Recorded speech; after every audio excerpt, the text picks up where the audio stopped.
ठीक है, चलो हम स्टार्ट करते हैं।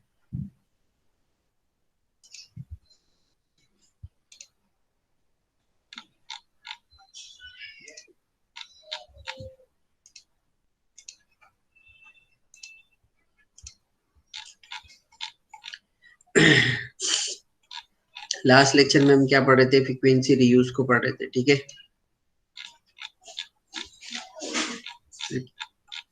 फ्रीक्वेंसी रीयूज किस तरीके से होता है, क्यों होता है? सबसे मेन चीज जो थी वो क्या है कि भाई फ्रीक्वेंसी को रीयूज करने की जरूरत क्या पड़ती है, क्यों पड़ती है? तो फ्रीक्वेंसी को रीयूज करने की जरूरत इसके लिए पड़ती है क्योंकि फ्रीक्वेंसी क्या है, लिमिटेड है। उसको टेक्निकली क्या बोलते हैं? Spectral congestion. स्पेक्ट्रल यानी फ्रीक्वेंसी बैंड जो मोबाइल कम्युनिकेशन के लिए अलॉट किया गया है वो क्या है, बहुत लिमिटेड है। और यूजर की डिमांड जो है वो ज्यादा है। तो लिमिटेड फी सबको एक एक फ्रीक्वेंसी देंगे कॉल करने के लिए, एट ए टाइम सब लोग कॉल करेंगे तो क्या होगा? कॉल ब्लॉक हो जाएगा, कॉल लगेगा नहीं। तो ऐसा ना हो उसके लिए फिर क्या किया उन्होंने? यूजर को सेटिस्फेक्शन सर्विस प्रोवाइड करने के लिए, यूजर को सेटिस्फाई करने के लिए उन्होंने फिर फ्रीक्वेंसी रीयूज का कॉन्सेप्ट लेकर आए। तो फ्रीक्वेंसी रीयूज के कॉन्सेप्ट के लिए उन्होंने सबसे पहले सेल की साइज छोटी की, टावर की हाइट कम की और ट्रांसमिटिंग पावर जो था उसको भी उन्होंने रिड्यूस किया क्योंकि साइज कम हो गई। उसके बाद उन्होंने पूरा स्पेक्ट्रम जो है उसको एक क्लस्टर में डिस्ट्रीब्यूट किया और फिर वही क्लस्टर को जहां जहां पे भी नेटवर्क उनको कवर करना है उसका रेप्लिका करते गए, ठीक है। तो ये 1 2 3 लिख के भी हम ये क्लस्टर बना सकते हैं या ABCD लिख के भी हम क्लस्टर बना सकते हैं। इसके अंदर क्या होता है? को चैनल सेल होते हैं। को चैनल सेल मतलब ये ई है, तो ई जो सेल है उसके पास जो ग्रुप ऑफ रेडियो फ्रीक्वेंसी है वही same set of group of radio frequency ये ई के पास भी है। तो ये दोनों सेल क्या हो गए? को चैनल सेल हो गए। तो एग्जाम में इसके कॉन्सेप्ट को एक्सप्लेन करने के लिए पूछता है और इसका पैटर्न बनाने के लिए पूछता है। तो जब फ्रीक्वेंसी रीयूज का आप लिखेंगे आंसर तो ये फॉर्मूले लिखना जरूरी है कि C is equal to M into K into N होता है, ठीक है। क्लस्टर साइज कम करेंगे तो ज्यादा क्लस्टर लगेंगे, जो हमने यहाँ देखा था। अगर हम क्लस्टर साइज को कम करेंगे, if the cluster size n is reduce, अगर क्लस्टर साइज कम होगी और सेल का डायमीटर हम कांस्टेंट रखेंगे तो हमको ज्यादा क्लस्टर लगेंगे और उसकी वजह से क्या होगा? को चैनल सेल के बीच में डिस्टेंस जो है वो भी क्या रहेगा? ज्यादा रहेगा, कैपेसिटी भी बढ़ेगी। और अगर हम क्लस्टर की साइज को कम कर देंगे तो को चैनल सेल के बीच में जो डिस्टेंस है वो कम हो जाएगा और इंटरफेरेंस के चांसेस ज्यादा रहेंगे।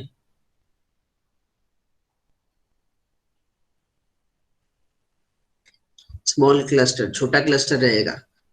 A small cluster size that co-channel cell are located much close together. Cluster की साइज अगर स्मॉल रहेगी तो को चैनल सेल जो है वो एक दूसरे के करीब करीब रहेंगे, और क्लस्टर की साइज अगर बड़ी रहेगी तो को चैनल सेल जो है वो एक दूसरे से क्या रहेंगे? दूर दूर रहेंगे। Large cluster size, small cluster size, large cluster size, दिख रहा है ना? तो यहाँ पर को चैनल सेल के बीच का जो डिस्टेंस है वो क्या रहेगा? लार्ज रहेगा। तो जितना को चैनल सेल के बीच में डिस्टेंस ज्यादा रहेगा उतने इंटरफेरेंस के चांसेस क्या रहेंगे? कम रहेंगे, ठीक है। इंटरफेरेंस जो है वो कभी भी जीरो नहीं होगा। इंटरफेरेंस जो है वो कभी भी जीरो नहीं होगा, उसकी एक मिनिमम वैल्यू रहेगी। जितना हम वो मिनिमम वैल्यू को हम क्या कर सकते हैं? टॉलरेबल रख सकते हैं, यानी उतना चलेगा। जैसे हम रजिस्टर में रजिस्टर की कलर कोड, रजिस्टर की वैल्यू फाइंड करते हैं तो कैसा प्लस माइनस रहता है उसमें लास्ट में, सिल्वर बैंड, गोल्डन बैंड। तो प्लस माइनस यानी 1 किलो ओम का रजिस्टर है तो 1.01 भी रहा तो भी चलेगा, या 0.99 किलो ओम रहा तो भी चलेगा, ठीक है। तो इतना टॉलरेंस चलेगा। तो उसी तरीके से इंटरफेरेंस की भी एक वैल्यू रहती है। तो मिनिमम अगर इतना इंटरफेरेंस है जो हमारे सिस्टम को खराब नहीं करेगा या नेग्लिजिबल रहेगा, अननोटिसेबल रहेगा यूजर को, तो क्या होगा? उतना इंटरफेरेंस चलेगा। बाकी आईडी प्रैक्टिकली इंटरफेरेंस कभी भी जीरो नहीं होगा, ठीक है। उसके बाद ये तो ये सब तो हम पढ़ चुके थे, थोड़ा हाइलाइट्स मैंने कर लिया, ऊपर ऊपर के पॉइंट्स जो लोग लिखते थे लेक्चर में थे।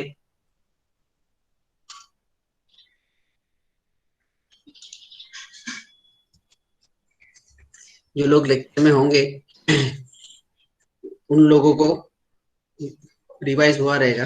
जो लोग लेक्चर में नहीं बैठे थे पिछले 2 3 लेक्चर में, उनके लिए थोड़ा डिफिकल्ट होगा।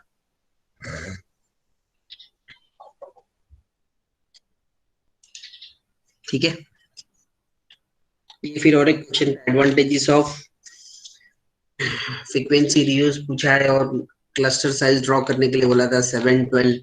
ये किस तरीके से उसको ड्रॉ करते हैं उसका प्रोसेस भी हमने देखे थे। ये फॉर्मूला है उसका, क्लस्टर साइज दी हुई रहेगी, क्लस्टर साइज के ऊपर से हमको आई और जे की वैल्यू निकालना है।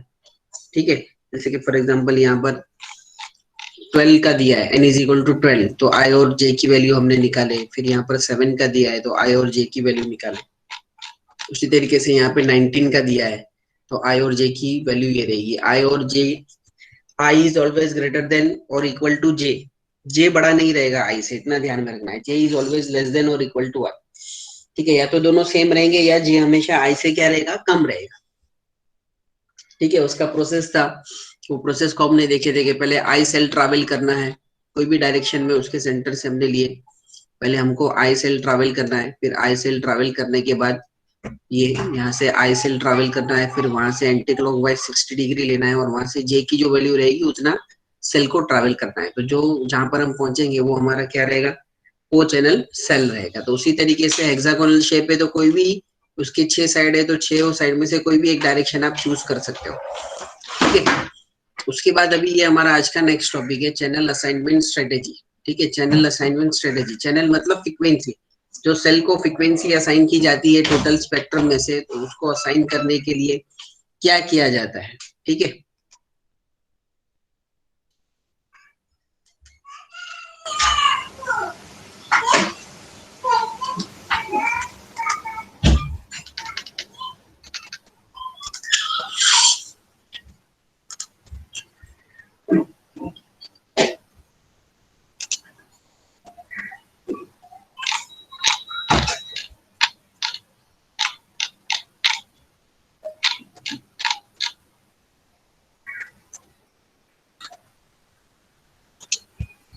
ठीक है, हम स्टार्ट करते हैं, कंटिन्यू करते हैं हमारे ये टॉपिक को। ध्यान से सुनो, ये थोड़ा थ्योरेटिकल टॉपिक है पूरा का पूरा, इसमें कोई डायग्राम नहीं है।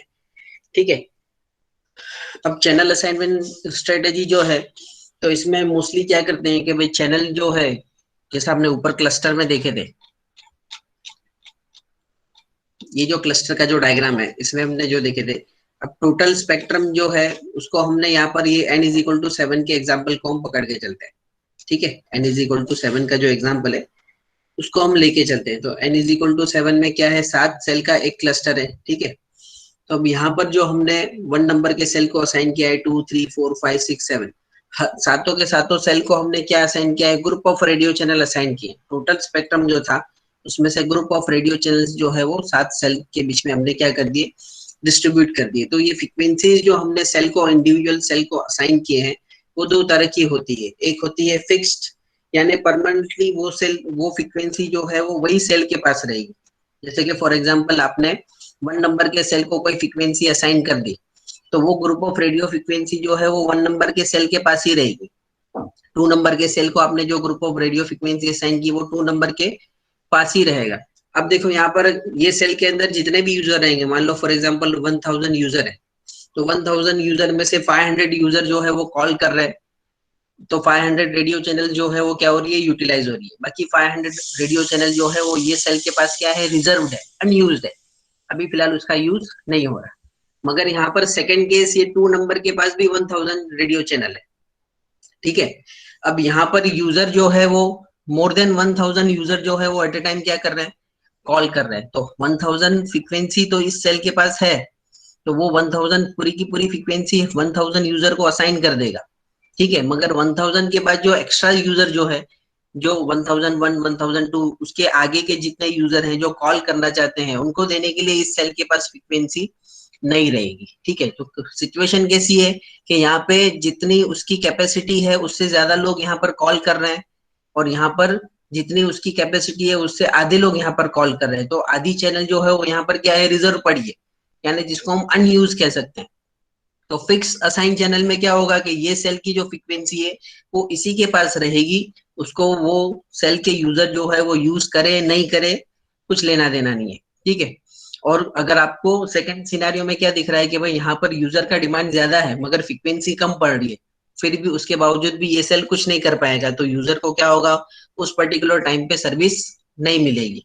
ठीक है, तो यहाँ पर फ्रीक्वेंसी का डिमांड ज्यादा है क्योंकि कॉल ज्यादा लग रहे हैं, और यहाँ पर फ्रीक्वेंसी का डिमांड कम है क्योंकि यहाँ पर इस टाइम पे कॉल कम लग रहे हैं। तो फिक्स असाइन चैनल का ये इशू है। अगर हम इसको डायनामिक कर देते हैं, अगर हम इसको क्या करते हैं, डायनामिक कर देते हैं, तो डायनामिक चैनल असाइनमेंट में क्या होता है कि मान लो, जैसे मैंने आपको सिनेरियो बताया कि यहाँ पर ज्यादा चैनल का रिक्वायरमेंट है, तो ये 2 नंबर का सेल जो है वो क्या करेगा, अपने नेबरिंग सेल को पूछेगा। अब इसका नेबरिंग सेल कौन है, इसका पड़ोसी कौन है, ये 3 नंबर का सेल है, 1 नंबर का और 7 नंबर का, ये तीनों भी जो है वो इसके क्या है, नेबरिंग सेल है।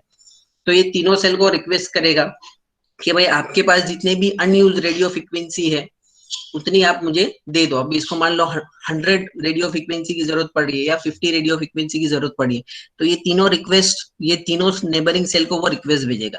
अब ये 1 नंबर के पास 500 रेडियो फ्रिक्वेंसी जो है अनयूज्ड है, 500 यूज हो रही है, 500 अनयूज है क्योंकि उतनी ट्रैफिक नहीं है उस सेल के अंदर।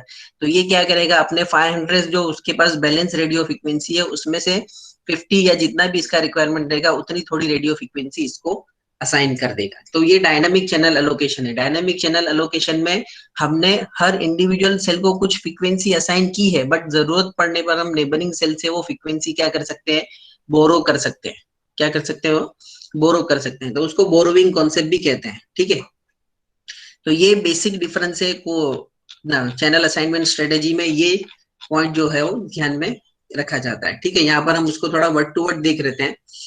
उससे क्या होगा, जो फ्रीक्वेंसी जो हमारी अनयूज पड़ी हुई थी उसका जो यूटिलाइजेशन जो है वो एफिशिएंट हो जाएगा।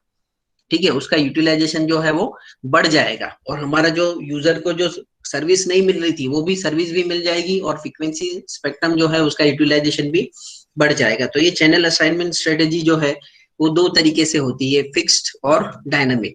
फिक्स्ड और डायनामिक। फिक्स में इन शॉर्ट क्या रहेगा कि जो सेल को आपने अलोकेट कर दिया ग्रुप ऑफ फ्रीक्वेंसी, वो पर्टिकुलर फ्रीक्वेंसी जो है वो उसी के पास रहेगी। और जिसको डायनामिक के अंदर क्या होगा, आपने असाइन कर दिया उनके पास तो रहेगी, मगर जरूरत पड़ने पर वो दूसरे से बोरो भी कर सकता है, या खुद जो सेल है वो उसको डोनेट भी कर सकता है जिसके पास एक्स्ट्रा में है, अनयूज्ड है।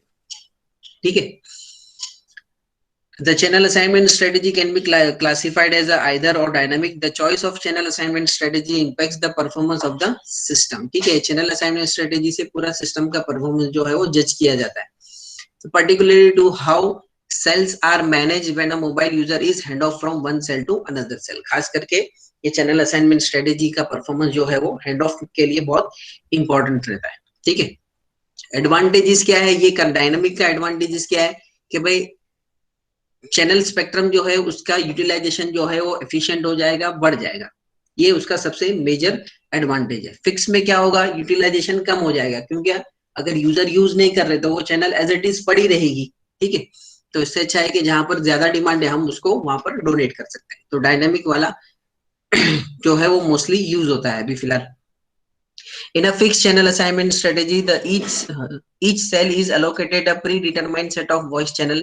Any call attempt within the cell can only be served by the unused channel in that particular cell. ठीक है, फिक्स चैनल में क्या होगा कि each cell is allocated a predetermined, पहले से एक सेट उनको दे दिया गया है वॉइस चैनल्स का। ठीक है, कोई भी कॉल अगर उस पर्टिकुलर सेल के अंदर लगता है तो वो जो अनयूज्ड चैनल जो है उस सेल के पास जो फ्री है उसी में से वो फ्रीक्वेंसी क्या होगी, उसको अलोकेट होगी। If all the channels is sorry if all the channels in that cells are occupied, पूरे के पूरे चैनल जितने हमने predetermined set of voice channel उसको दिए थे, अगर पूरे के पूरे वो ऑक्यूपाइड हो जाते हैं, पूरे के पूरे वो यूटिलाइज हो जाते हैं, तो अभी उसके बाद जो नेक्स्ट कोई सब्सक्राइबर है, नेक्स्ट कोई यूजर है, वो कॉल करना चाहेगा या उसको कोई कॉल आने वाला रहेगा, तो वो कॉल उसका क्या हो जाएगा, ब्लॉक हो जाएगा। ठीक है, several variations of the fixed assignment strategy exists. Fix assignment strategy के अंदर बहुत सारे उन्होंने फिर बाद में क्या किए थे, मॉडिफिकेशन किए थे। उसमें से एक मॉडिफिकेशन क्या था, उसको कहते थे बोरोविंग स्ट्रेटेजी। उसको क्या कहते थे, बोरोविंग स्ट्रेटेजी। वो क्या होता है, जैसे मैंने एक्सप्लेन किया था, यहाँ पर हम वर्ड टू वर्ड उसको देख रहे हैं। A cell is allowed to borrow channel from a neighbouring cell if all of its own channels are already occupied. जैसे मैंने कहा था कि भाई 2 नंबर का जो सेल है उसके पास पूरे रेडियो फ्रिक्वेंसीज खत्म हो गए, तो वो क्या करेगा, अपने नेबरिंग सेल, तो ये तीनों उसके क्या है, नेबरिंग सेल है, ये तीनों में से किसी के पास भी वो क्या करेगा, फ्रीक्वेंसी बोरो करने की रिक्वेस्ट भेजेगा। आप बोलेंगे ये भी उसके बोरोविंग सेल है, यहाँ पे भी वो कर सकता है, मगर हमने ये तीनों को मैंने क्यों बताया, क्योंकि ये पूरा मिलकर एक क्लस्टर है, ठीक है। ये हमारा पूरा क्या है, एक 7 n इज इक्वल टू 7 का क्या है, ये पूरा क्लस्टर है। तो पहले वो ये तीनों जो उसके क्लस्टर के अंदर के जो है उसको पहले वो क्या करेगा, रिक्वेस्ट भेजेगा, ठीक है।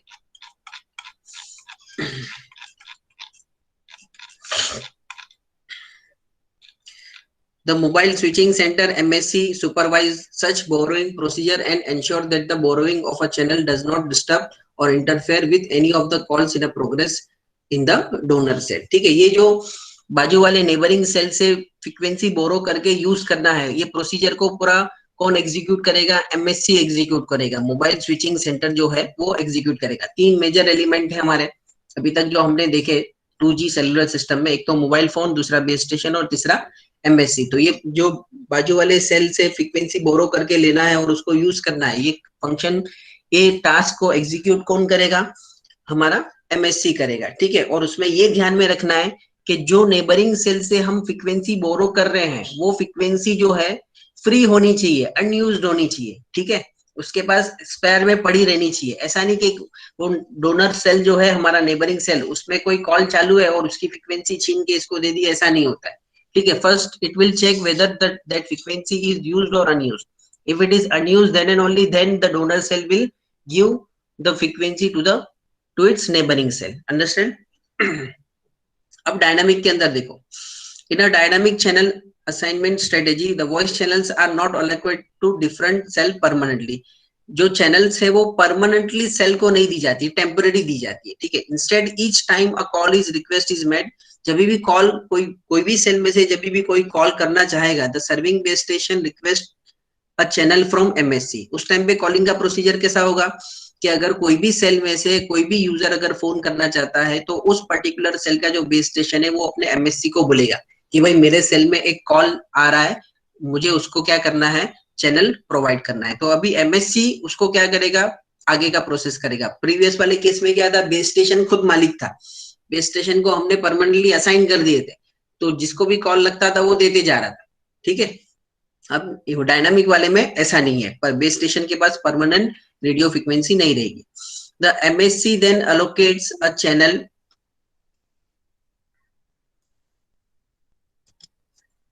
the MSC then allocates a channel to the requested cell following an algorithm that tasks into an account the likelihood of future blocking within the cell, the frequency of the candidate channel, the reuse distance of the channel and the most and the cost function.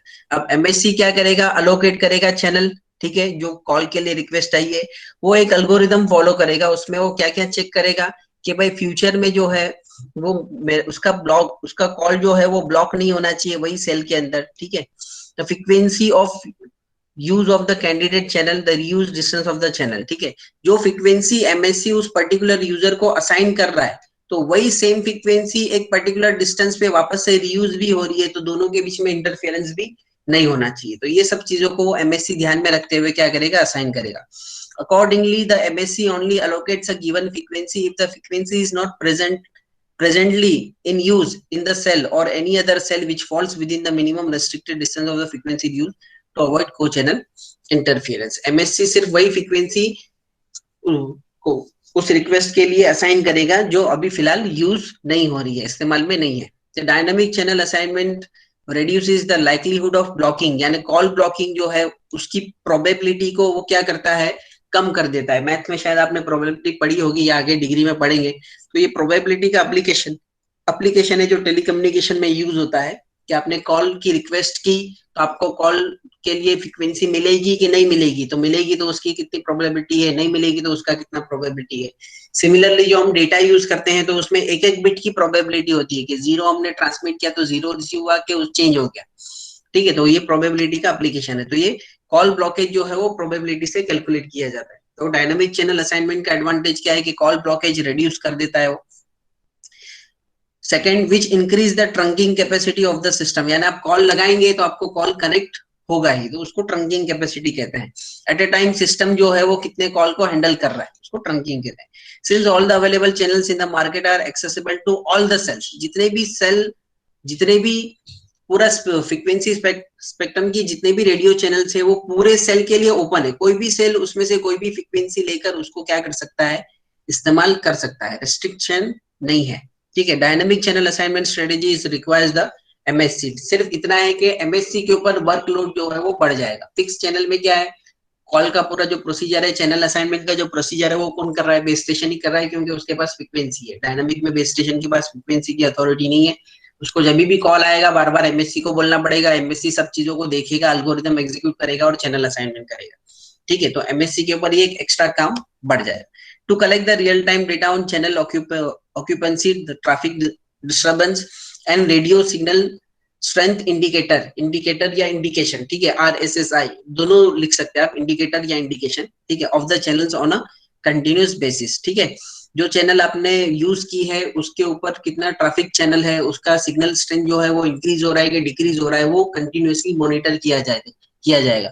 क्यों ये monitor किया जाएगा, क्योंकि अगर आपका RSSI जो है, radio signal strength indicator जो है, उसका एवरेज पावर जो है वो डिक्रीज होते जा रहा है कंटिन्यूअसली, इसका मतलब है कि सेल यूजर जो है वो सेल के टावर से, बेस स्टेशन से दूर होते जा रहा है, ठीक है, सेल की बाउंड्री पे पहुंच रहा है, तो वो एक मिनिमम थ्रेशोल्ड लेवल तक उसको एग्जीक्यूट करेगा, उसके बाद उसको वो हैंड ऑफ की रिक्वेस्ट करके हैंड ऑफ करेगा। इसके लिए सेल का जो पर्टिकुलर रेडियो फ्रीक्वेंसी का जो पावर है वो मॉनिटर करना जरूरी है। This increases the storage and computational load on the system, ठीक है। ये एमएससी के ऊपर एक लोड बढ़ेगा, क्योंकि उसको एल्गोरिथम एग्जीक्यूट करना है, फ्रीक्वेंसी असाइन भी करना है, उस पर्टिकुलर क्लस्टर के अंदर जितने भी सेल है सबको फ्रीक्वेंसी असाइन करना है, प्लस उनके पावर को मॉनिटर करना है, हैंड ऑफ हो रहा है कि नहीं हो रहा है, तो उन सबका डेटा स्टोर करना पड़ेगा मेन सिस्टम में, एमएससी में, ठीक है। तो स्टोरेज की ज्यादा जगह लगेगी, फिर कंप्यूटेशनल लोड यानी फंक्शनिंग जो है वो ज्यादा हो जाएगी,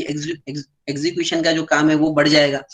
बट प्रोवाइड द एडवांटेज, मगर ये सब चीजें एक तरफ, सबसे मेन जो है कि चैनल यूटिलाइजेशन जो है वो क्या हो जाएगा, बढ़ जाएगा, और decrease the probability of the blockage of call. ये सेलुलर सिस्टम के दोनों मेजर पैरामीटर है कि भाई जितना आप चैनल का यूटिलाइजेशन ज्यादा करेंगे उतना आप ज्यादा यूजर को सर्विस दे पाएंगे, उतना आपको प्रॉफिट भी जनरेट होगा, और उतना सिस्टम की एफिशिएंसी जो है वो उतनी हाई रहेगी। Second, probability of blockage of call, यानी जो पहले हो सकता था फिक्स चैनल असाइनमेंट में जो होता था कि भाई यूजर कॉल लगा रहा है, कॉल लगता ही नहीं था, तो वो उसकी प्रोबेबिलिटी जो है वो बहुत ही रिड्यूस हो जाएगी, जिससे क्या होगा, यूजर का सेटिस्फेक्शन बढ़ेगा कि नहीं, हाँ जब भी फोन लगाओ लग जाता है। पहले पहले बहुत होता था, 2G 3G में बहुत होता था कि भाई कॉल लगा देते तो कॉल लगता ही नहीं था, ठीक है। तो ये in short channel assignment strategy जो है वो दो टाइप की है, उसके दो टाइप है, फिक्स्ड और डायनामिक, ठीक है। फिक्स के अंदर बेस स्टेशन, हर इंडिविजुअल सेल के पास ग्रुप ऑफ रेडियो चैनल जो है वो फिक्स परमानेंटली उसके पास ही रहेंगे। डायनामिक में क्या होगा, डायनामिक में बेस स्टेशन के पास परमानेंटली रेडियो फ्रीक्वेंसीज नहीं रहेंगे, जब भी कॉल लगेगा तो डायनामिक में क्या होगा, बेस स्टेशन जो है वो एमएससी को बताएगा, एमएससी एक एल्गोरिथम जो है उसमें कुछ पैरामीटर को वो चेक करेगा, फ्रीक्वेंसी रीयूज डिस्टेंस है, कॉस्ट है, और वो फ्रीक्वेंसी फ्री है कि नहीं, ये तीन मेजर पैरामीटर वो चेक करेगा, और उसके बाद वो फ्रीक्वेंसी असाइन करेगा। प्लस उस कॉल के दरमियान उसका पावर लेवल जो है RSSI, वो भी वो एमएससी मॉनिटर करेगा कि उसको हैंड ऑफ की जरूरत पड़ती है कि नहीं पड़ती है। मगर इन सब को ध्यान में रखते हुए डायनामिक के जो सबसे मेन दो एडवांटेज है वो ये है कि भाई इंक्रीज चैनल यूटिलाइजेशन एंड उसने प्रोबेबिलिटी ऑफ ब्लॉक कॉल जो है वो क्या हो जाएगी, डिक्रीज हो जाएगी। तो ये डायनामिक चैनल असाइनमेंट स्ट्रेटेजी जो है वो ज्यादा एडवांटेज वाली है एज कम्पेयर टू फिक्स के, ठीक है। ये एग्जाम में पूछा है ये कि भाई चैनल चैनल प्लानिंग करके भी पूछता है, ठीक है, इसको क्या है, चैनल प्लानिंग भी कहते हैं।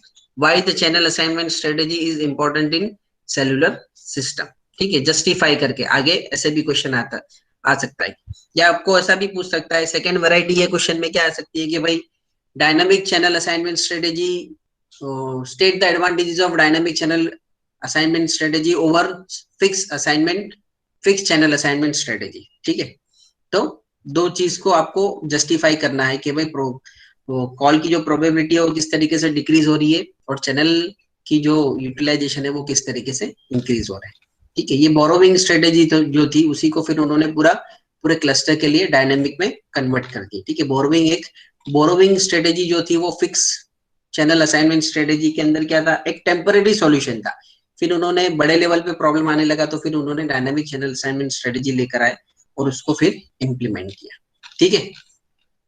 इसके ये हमारा 2.1 वाला जो फ्रीक्वेंसी रियूज वाला टॉपिक जो था वो यहाँ पर खत्म हुआ, यानी सेकंड चैप्टर का फर्स्ट टॉपिक जो है यहाँ पर हमारा खत्म हुआ। अभी सेकंड टॉपिक जो है सेकंड चैप्टर का वो है हैंड ऑफ। अभी हम इसको हैंड ऑफ को नहीं देखेंगे, हैंड ऑफ को हम लास्ट में देखेंगे, क्योंकि जो हमने फ्रीक्वेंसी रियूज और चैनल असाइनमेंट स्ट्रेटेजी वगैरह जो देखे, उसके रिलेटेड जो टॉपिक है इंटरफेरेंस का, वो पहले हम कवर करेंगे। ठीक है, इंटरफेरेंस का जो है उसको हम पहले कवर करेंगे, उसके बाद फिर हम लास्ट में हैंड ऑफ वाला जो टॉपिक है उसको कंप्लीट करेंगे। ठीक है, ये इंटरफेरेंस एंड सिस्टम कैपेसिटी, ये ऊपर वाला टॉपिक सबको समझ में आया? उसमें किसी को कोई डाउट है तो अभी पूछ लो, फिर हम हमारा नेक्स्ट टॉपिक जो है वो स्टार्ट करें। ऊपर वाला जो है उसमें किसी को डाउट है? चैनल असाइनमेंट स्ट्रेटेजी, फिक्स और डायनामिक, ये जो मैंने बताया, इसमें किसी को कोई इश्यू है तो पूछ सकता है, अगर नहीं है तो फिर हम आगे नेक्स्ट टॉपिक हमारा इंटरफेरेंस का जो है उसको स्टार्ट करें।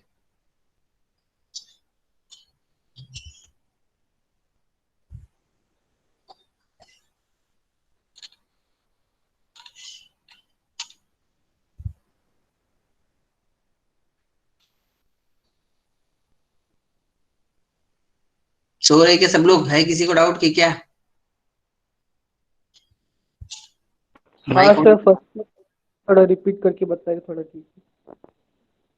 और किसी को इसके अलावा? और Shahnawaz, Salman, Prashant, Naved, Nandini? Yes sir, doubt है कि नहीं है वो पूछ रहा हूँ।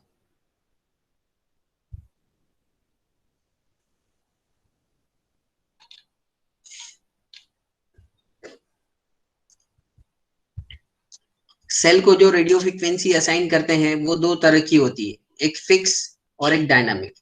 फिक्स में क्या रहता है कि जो सेल को हमने जो फ्रीक्वेंसी दे दी वो परमानेंटली उसी के पास रहेगा। ठीक है, और डायनामिक में ऐसा नहीं रहता है। डायनामिक में पूरी फ्रीक्वेंसी जो है वो उस एरिया का जो एमएससी रहेगा उसके पास वो पूरी फ्रीक्वेंसीज रहेगी, सेल के पास नहीं रहेगी।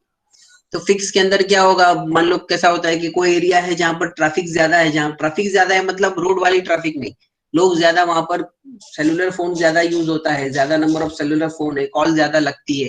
ठीक है, तो उसको ट्रैफिक ज्यादा हम बोलेंगे। तो मान लो अगर कोई सेल ऐसा है जहां पर ज्यादा कॉल्स लगते हैं पूरे दिन भर में या दिन के कुछ हिस्से में, ठीक है, जैसा बिजनेस आवर्स रहता है उसमें, तो उस पर्टिकुलर टाइम में क्या होगा कि उस सेल को हमने जितनी फ्रीक्वेंसी असाइन की है वो कम पड़ जाती हो। तो बाकी के जो दूसरे यूजर है जो फोन करना चाहते हैं उनको फिर फ्रीक्वेंसी खत्म हो गई सेल के पास, तो सेल क्या असाइन करेगा, कुछ है ही नहीं उसके पास असाइन करने के लिए, तो उन लोगों का कॉल जो है वो क्या हो जाएगा, ब्लॉक हो जाएगा। तो ये है fix channel assignment strategy. Dynamic के अंदर क्या होता है कि पूरी फ्रीक्वेंसी सबके पास, किसके पास है, इंडिविजुअल सेल के बेस स्टेशन के पास नहीं, उस एरिया का जो एमएससी है, मोबाइल स्विचिंग सेंटर, उसके पास है। तो जब भी कोई भी सेल में से कोई यूजर फोन करना चाहेगा, कॉल करना चाहेगा, इनकमिंग या आउटगोइंग, तो उसकी रिक्वेस्ट जो है वो बेस स्टेशन के जरिए से कहां पर जाएगी, सबसे पहले एमएससी के पास जाएगी। एमएससी उसको चैनल असाइन करेगा उस पर्टिकुलर रिक्वेस्ट के लिए। चैनल असाइन करने से पहले एमएससी चेक करेगा कि जो फ्रीक्वेंसी असाइन कर रहा हूँ वो फ्री है कि नहीं। फिर उसके बाद उस वही सेम फ्रीक्वेंसी कोई दूसरी जगह पर यूज हो रही है तो उसका फ्रीक्वेंसी रीयूज डिस्टेंस कितना है, इंटरफेरेंस मिनिमम रहेगा कि नहीं रहेगा, उसका कॉस्ट कितना लगेगा, ऐसे तीन चार चीजें वो चेक करके वो एमएससी जो है वो फ्रीक्वेंसी क्या करेगा, असाइन करेगा। तो उससे क्या हो गया, एमएससी के ऊपर थोड़ा वर्किंग लोड बढ़ गया। उसके फिर थ्रू आउट द कॉल वो पूरा उसका पावर मेजर करते रहेगा आरएसएसआई इंडिकेटर के ऊपर, रिसीव्ड सिग्नल स्ट्रेंथ इंडिकेटर के ऊपर। ठीक है, तो मगर एडवांटेज क्या मिला हमको उसमें, एडवांटेज ये मिला कि भाई फ्रीक्वेंसी का यूटिलाइजेशन जो है वो बढ़ गया।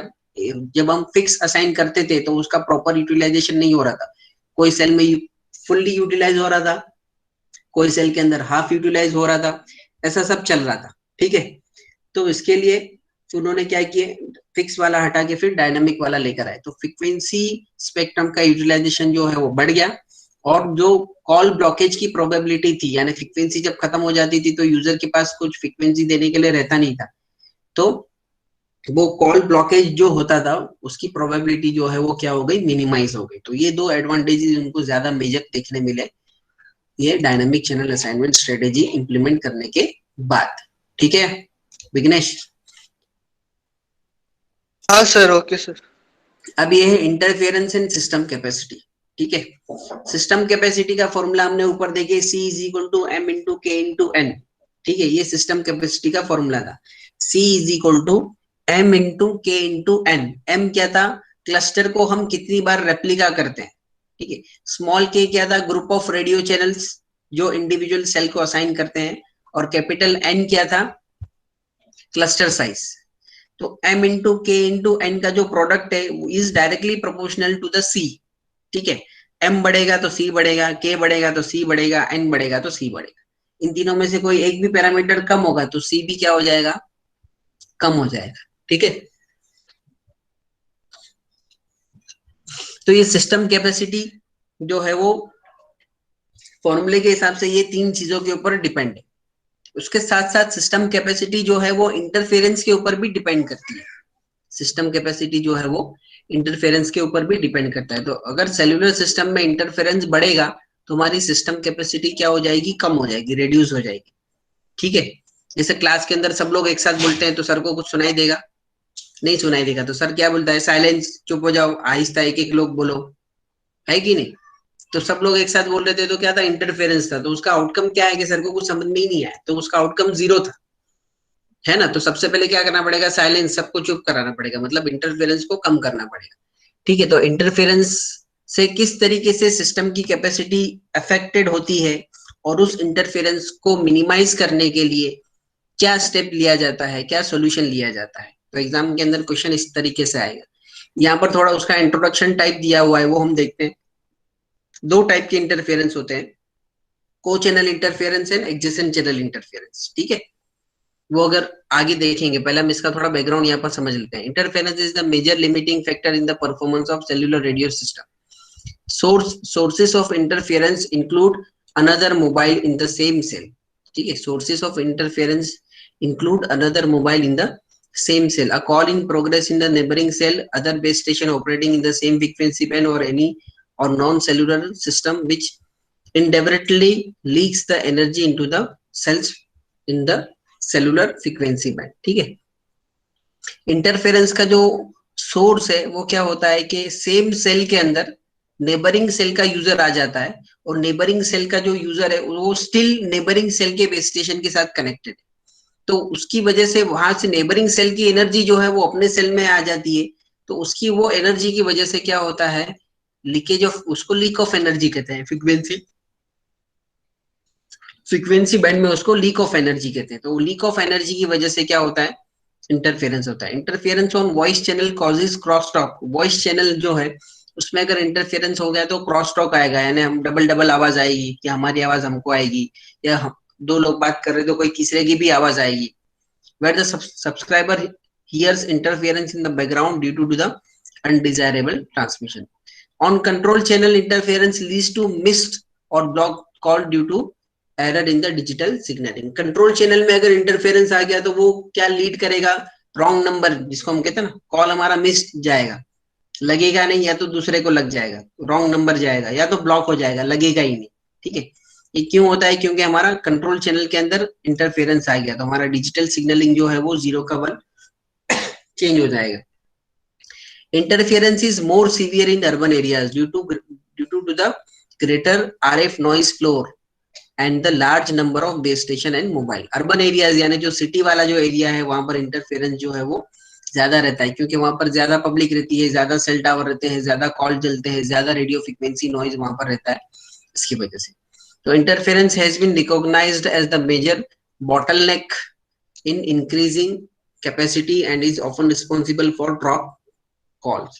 यानी कॉल ड्रॉपेज के जो रीजन है उसमें वन ऑफ द रीजन जो है वो इंटरफेरेंस है, और सेलुलर सिस्टम की सिस्टम कैपेसिटी को एनहांस करने के लिए जो रास्ते में सबसे बड़ी रुकावट जो है, बॉटल नेक जो है, वो क्या है, इंटरफेरेंस है।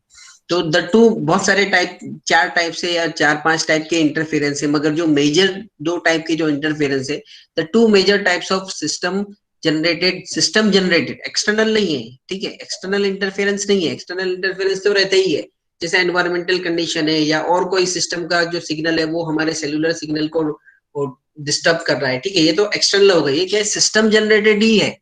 The two, उसमें भी ये जो 2 मेजर है, the 2 major types of system generated cellular interference are co-channel interference and adjacent channel interference. Two major types of system generated cellular interference are co-channel interference and adjacent channel interference. adjacent यानी बाजू वाला cell, ठीक है, बाजू वाले cell की जो channel की जो फ्रीक्वेंसी है उसकी वजह से जो इंटरफेरेंस होगा उसको क्या बोलेंगे, एडजेसेंट चैनल इंटरफेरेंस बोलेंगे। और को चैनल सेल के बीच में जो इंटरफेरेंस होगा उसको हम क्या बोलेंगे, को चैनल इंटरफेरेंस बोलेंगे। को चैनल सेल मतलब जैसे एक क्लस्टर के अंदर 1 है और दूसरे क्लस्टर के अंदर भी 1 है, तो दोनों 1 के पास क्या है, सेम रेडियो फ्रीक्वेंसी है, दोनों सेल क्या है, फिजिकली अलग अलग है, जियोग्राफिकली अलग अलग है, दूर दूर है लोग, मगर same set of radio frequency दोनों जगह पर है। तो उन दोनों के पास same set of radio frequency से फ्रीक्वेंसी होने की वजह से ये सेल का सिग्नल यहाँ पर कैच हो रहा है और ये सेल का सिग्नल वहां पर कैच हो रहा है, तो इसको क्या बोलेंगे हम, को चैनल इंटरफेरेंस बोलेंगे। The co channel, the interference occur between co channel cell is called as co channel interference. ठीक है, आगे इसको हम देखेंगे, यहाँ से वो स्टार्ट होगा। Even though the interfering signals are often generated within the cellular system, they are difficult to control in practice. Cellular system के अंदर से ये जनरेट होते हैं, फिर भी उनको कंट्रोल करना जो है वो क्या है, डिफिकल्ट है। Even more difficult to control is interference due to the out of band user which arises without warning due to front end overload of subscriber equipment and intermittent intermodulation product। ठीक है, even more difficult to, ठीक है, वही ऊपर जो लिखा है वही बोल रहा है कि भाई आउट ऑफ बैंड यूजर के वजह से जो इंटरफेरेंस आता है उसके कई ज्यादा डिफिकल्ट है कि भाई कि सिस्टम जनरेटेड इंटरफेरेंस को ओवरकम करना। In practice the transmitters from competing cellular carriers are often in a significant source of out of band interference since the competitors often lower। ठीक है, इतना इंपॉर्टेंट नहीं है, यहाँ तक सफिशिएंट है उसका बैकग्राउंड समझ लेकिन यहाँ तक का ठीक है, ये दोनों पॉइंट नहीं भी आप ध्यान दिए तो भी चलेगा। ठीक है, को चैनल इंटरफेरेंस इन सिस्टम कैपेसिटी, तो पहला जो इंटरफेरेंस है, पहला टाइप को चैनल इंटरफेरेंस, तो उसको हम देख रहे हैं, को चैनल इंटरफेरेंस इन सिस्टम कैपेसिटी। तो एग्जाम में क्वेश्चन आपको कैसा पूछेगा कि भाई डिस्क्राइब द इफेक्ट ऑफ को चैनल इंटरफेरेंस इन मोबाइल कम्युनिकेशन, दिख रहा है ना, डिस्क्राइब द इफेक्ट ऑफ को channel interference in mobile communication, how it affects the system capacity, system capacity को वो किस तरीके से इफेक्ट करता है। यहाँ पे भी पूछा, देखो, how it affect the system capacity, state the causes and effect of को चैनल। ठीक है, और उसका सॉल्यूशन पूछेगा, उसका क्या पूछेगा, सॉल्यूशन। देखो क्लस्टर के साथ भी क्या है, describe the concept of cluster, explain the effect of cluster size on system capacity on को चैनल इंटरफेरेंस। कि क्लस्टर की साइज बढ़ाएंगे तो क्या होगा, कम करेंगे तो क्या होगा, और उसका को चैनल इंटरफेरेंस का सिस्टम की कैपेसिटी के ऊपर किस तरीके से इफेक्ट होता है। तो क्लस्टर का इफेक्ट सिस्टम कैपेसिटी के ऊपर, को चैनल का इफेक्ट सिस्टम कैपेसिटी के ऊपर, ऐसा। और उसको मिनिमाइज किस तरीके से करते हैं, ये भी क्वेश्चन पूछता है कि भाई ये इंटरफेरेंस जो है वो मिनिमाइज किस तरीके से होता है, इसको ओवरकम किस तरीके से करते हैं। ठीक है, तो इंशाल्लाह कल के लेक्चर में हम देखेंगे कि भाई ये को चैनल इंटरफेरेंस जो है वो क्या होता है और उसको हम किस तरीके से मिनिमाइज करेंगे। ठीक है, अभी आप लीव हो सकते हैं, दूसरा लेक्चर है सेकेंड ईयर में। अस्सलाम वालेकुम सर।